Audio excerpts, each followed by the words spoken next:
Hi, my name is Dr. Michael Ullman. I'm an ophthalmologist in Pensacola, Florida.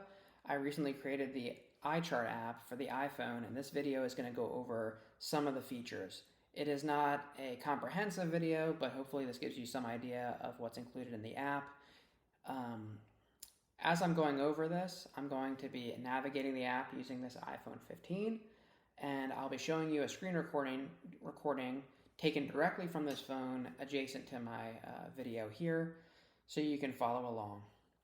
So the first screen is this eye chart screen, and it defaults to the letters view.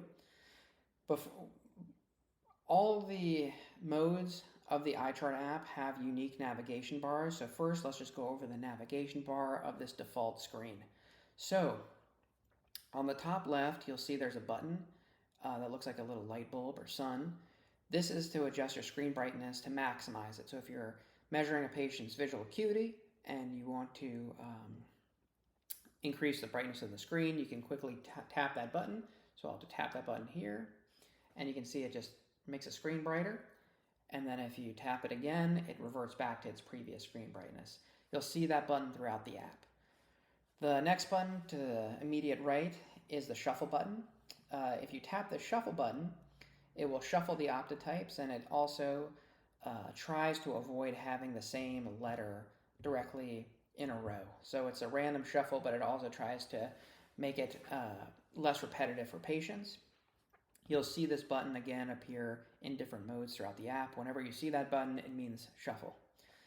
Directly to the right of the shuffle button is this viewing mode button, where it has 3 horizontal lines. That's this typical view of your traditional near card. If you tap that button, you'll see we switch to this single vertical line. This is a very helpful mode when you're quickly trying to screen a patient's vision so they have less to read. If you tap again, this is the single row mode. So this again can just be helpful when patients maybe get confused with the full chart. You'll see there's down and up buttons to the bottom of the screen in the single row mode. And also adjacent to these down and up buttons, there's a shuffle button, so you can quickly shuffle and just navigate up and down the various rows. If you tap one more time, you'll be presented with the single optotype mode. I find this helpful for pediatrics, where it might be a little confusing and you just want one picture, one optotype, and again, same controls are maintained throughout. And if you tap one more time, you're again presented with this default screen. Adjacent to this button, you'll see a ruler. Now if you tap this, you'll switch from the imperial system to the metric system and vice versa. And we'll go over the labels in more detail, but this basically just switches between imperial and metric mode system.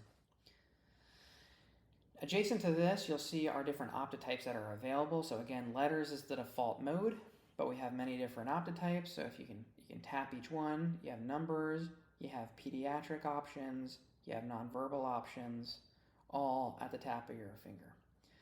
A nice thing to realize too is no matter what optotype mode you're using, all the navigation modes will stay consistent and all the buttons will work. So you can click shuffle, shuffle will still work, the different viewing modes will still work, the different imperial metric system modes will all still work. Next to look at is going to be the labels. So you can see underneath where it says letters, it says hold at 15 inches or 38 centimeters. And again, if you switch to imperial mode, it'll remove the inches. And below that, it says current distance. Now, that current distance is very important. That's measured using the iPhone's true depth camera. So the same camera that measures your face for Face ID is used to measure the viewing distance of the iPhone. So right now, I'll show you, I'm holding it a little closer, so about 13 inches. So because I'm not right on top of 15 inches, it changes from green to orange. If I really get far out of range, it'll turn to red. So this color-coded system is designed to help you use to view the phone at the correct distance. Now the current distance is also shown in diopters. So if you're trying to find the near ad, it quickly converts it to diopters for you. And if you look at the row, the row labels use this current distance to calibrate the screen. So you'll see next to C here, it'll say at 15 inches, 2800. So if I'm holding this phone at 15 inches, I'm measuring 2800 if they can read that C. Now if I'm holding it much closer, okay, let's say I'm holding it at 12 inches, it turns to 21,000, right? So because I'm holding it closer, it changes the effective visual acuity. So this is helpful if the patient just can't seem to hold it at the correct viewing distance, or if they prefer to view things at a non-15-inch length. It just depends on where you're holding the phone is the visual acuity that line is going to represent. Below the chart, it will show pupillary distance. Now, because I'm looking at the camera, I'm going over the features. It says not available, but if I were to stare at this Face ID, it will eventually show me my pupillary distance, and it's typically within 1 to 2 millimeters. You want to have a clear line of sight between the true depth camera and your face when doing any of these features, but it is typically quite accurate. The next thing I'm going to talk about is the different modes. So if you tap where there's a down arrow next to letters, it'll open up a menu. Now, something to realize, whenever you see that down button, that down caret, that means that there's an associated drop-down menu. So that's just an indicator to always look for when you're using the app. Each of these different tools have several different features, but we'll briefly go over the tools here just so you have some idea of what's included in the app. First things first, we'll go over the Amsler grid. So again, the navigation bar is going to change depending on the tool you're using. So just to go over the navigation bar again, the top left has the save button. Next to that is the redo or undo buttons. Then you have the patient info button, the trash can, which just clears the drawing, and the close button. Now, whenever you're in any different mode, if you hit that close button, I'll show you, it will represent that initial eye chart view. So we'll go to Amsler grid again. Again, you see below this navigation bar, you'll see that down caret, so that means there's a drop-down menu. So if you touch here, you're presented with multiple different Amsler grid modes. It has all the 7 original Amsler grids, plus the white grid that most people are more familiar with seeing. So you can quickly switch between different modes. At the bottom here, you'll see there's different drawing tools. So if you want to document a scotoma or have a patient document it, you can choose between pens, markers, crayons, anything you want. You can also change the color. So for this, I'll just say, okay, they have a central scotoma. They describe it like this.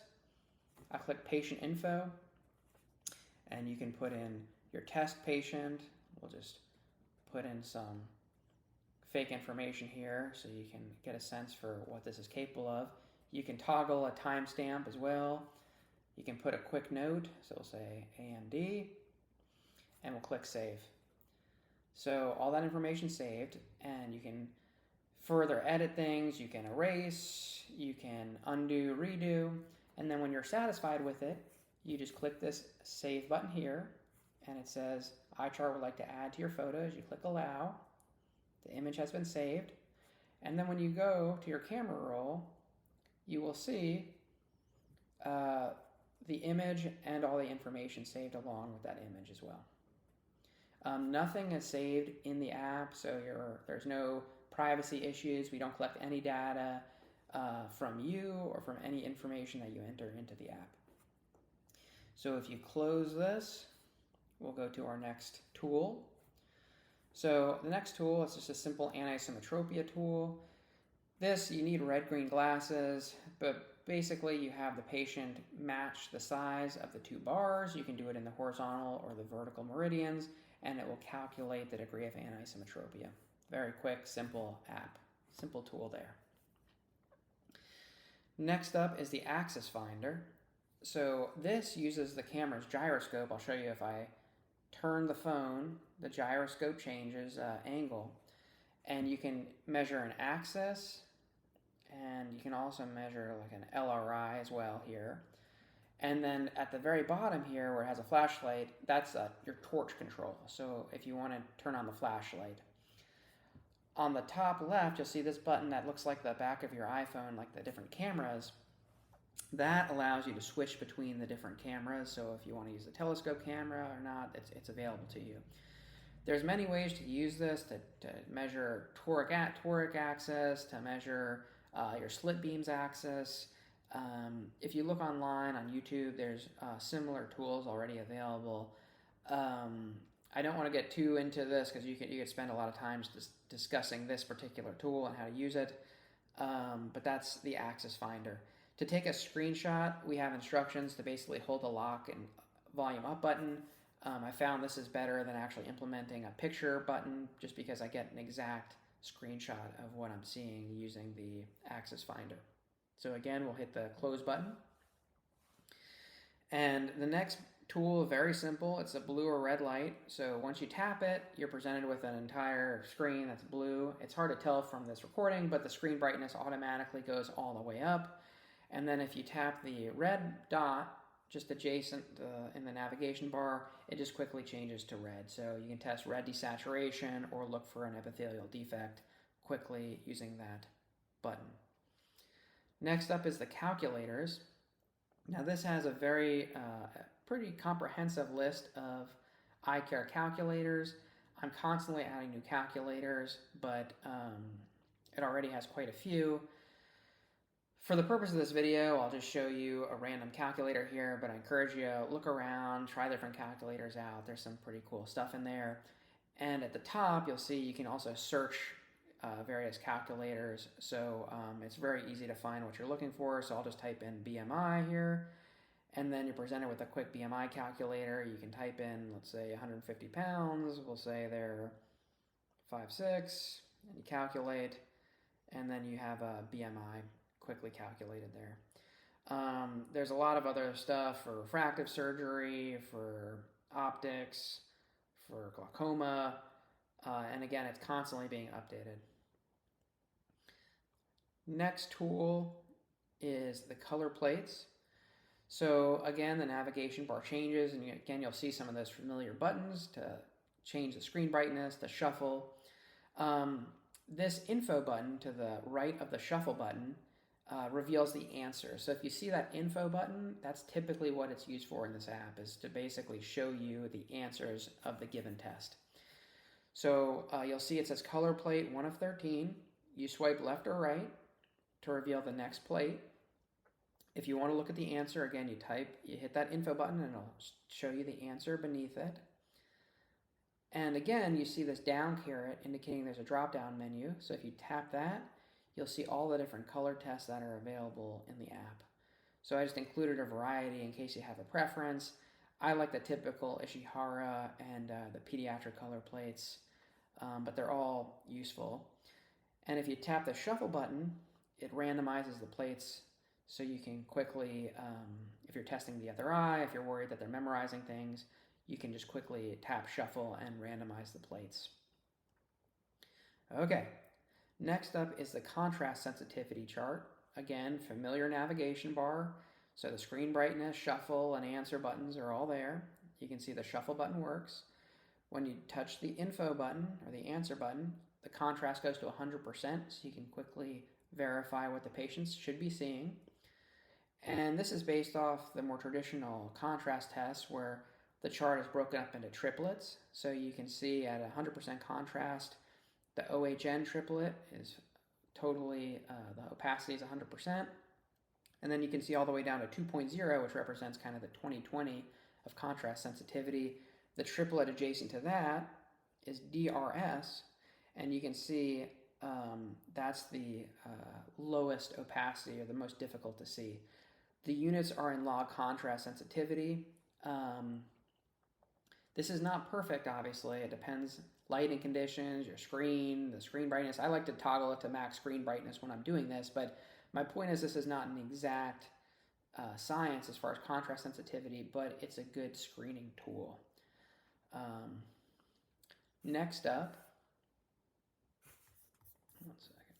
our next tool after contrast sensitivity is drawing. So if you tap this, again, this is the same basically tool as the Amsler grid, but instead of showing this to a patient to document a scotoma, you can document exam findings. So again, you have the save, the redo, undo, the same patient info button.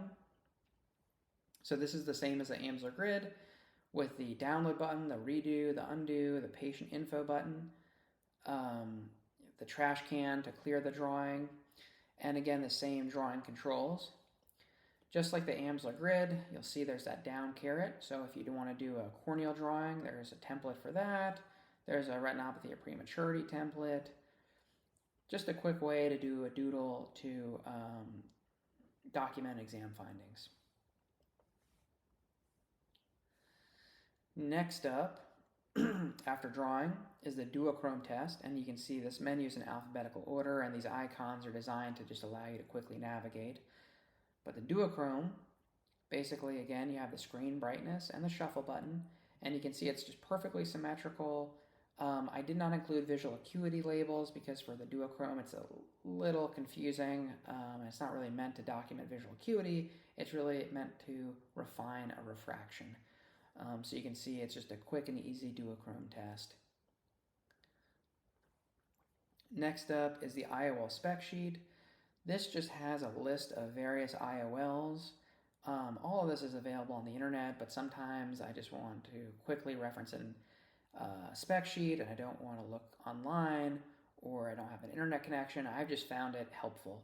And you can also, again, search just like our calculator. So let's say I type in LAL, and then here I'm presented with the spec sheet.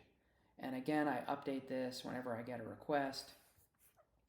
From this spec sheet view, you can also tap the share button and share it with friends, print it, copy it, send it in an email, text message.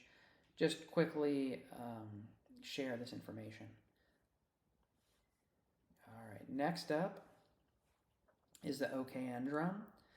So here you're presented with your typical OKN drum. The navigation bar has this minus and plus button. Those are your speed controls. So I'll tap the plus button to increase the speed a few times, a few clicks. So you can see it went up a little bit. I'll tap it 3 more times, and you can see it's increases the speed. Let me slow it down here. So back to a very slow speed. Where it says black stripes, again, you see the down caret indicating various menu options. So I'll tap that, and you can see there's multiple different modes. So you can switch to a red stripes, and you can switch to shapes for kids. So if you go shapes or cartoons. So here's your animal mode, which just shows various cartoons. And what's nice too is I'll show you on my screen here, if you rotate it, the cartoons will rotate to the correct orientation. So all you do, it's very easy to show a patient and test for any induced nystagmus.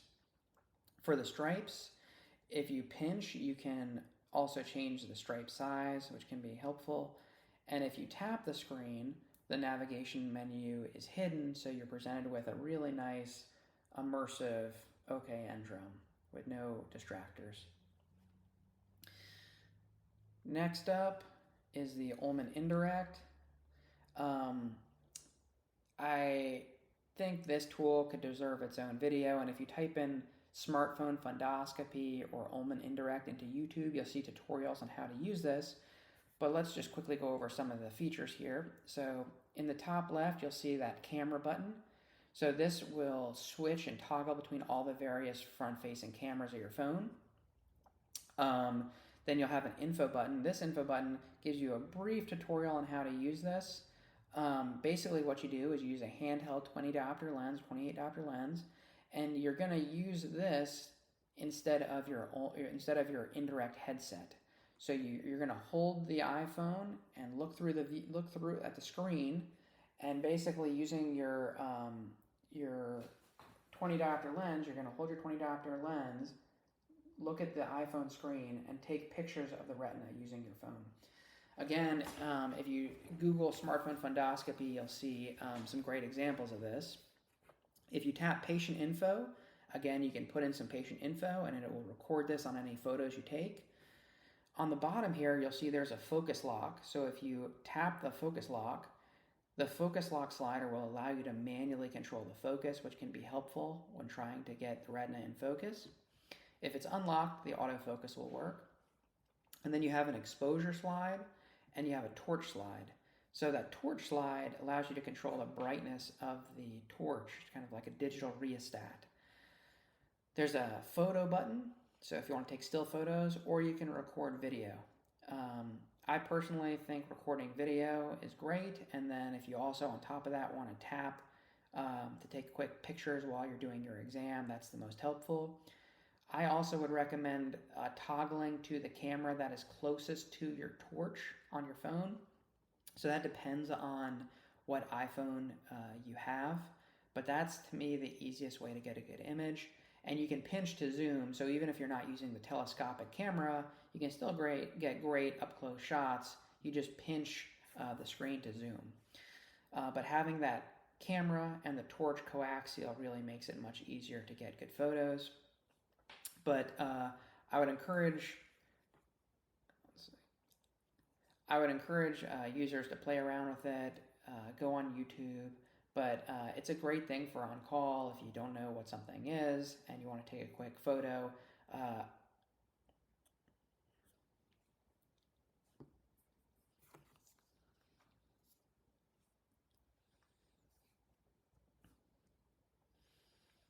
I would encourage users to play around with it, look online, check out what people are doing with it, because it's a great tool to be able to take a quick photo of a retinal finding while on call, and you can quickly text it or send it to a colleague for a curbside. Next up, our last tool is this Worth 4 dot. Very simple, just shows the Worth 4 dot test. Again, you can toggle the screen brightness, and you can also just change from a white to a black background, just whatever you prefer. So that's all the tools of the iChart app. They're constantly being updated, constantly being improved. If you have any feedback, any questions, please let me know. You can see the pupillary distance now is reading my PD at 62 millimeters. It's pretty darn accurate. I typically use a 64 for an operating scope, so it gives you a good rough estimate. Again, there is no advertising, there is no subscriptions, and it's designed to really look and feel professional. So when you're talking to a patient, you're not going to get bombarded with an ad. We don't collect your contact information. We don't collect anything about you or your patients with the app. Again, please reach out to me if you have any questions, and thank you for watching.